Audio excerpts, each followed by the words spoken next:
In addition to the good governance stuff that you would expect from a board, like looking at the quarterly financial report, for example, the majority of today's meeting was spent looking at the beta phase of the landscape review.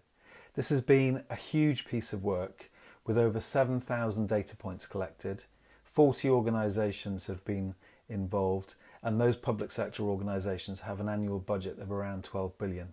And what the landscape review has looked to do is find those common problem areas that then will help us narrow those down to potential areas for focus.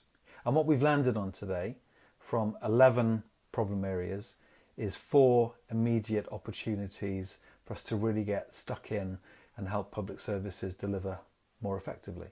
Those are in the areas of digital procurement, online forms, measuring and tracking the use of digital, and case management.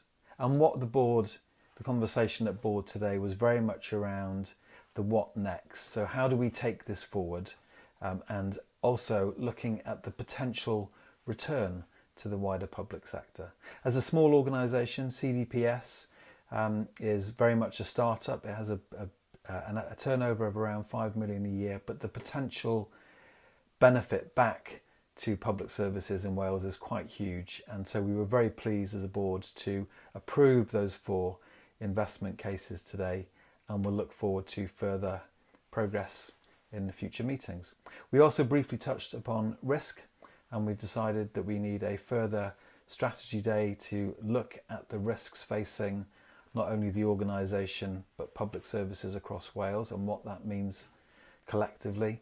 So there's lots of work being done, but today, as always, was an honest, frank and challenging board meeting that ultimately is going to help us deliver better public services for Wales. Thank you.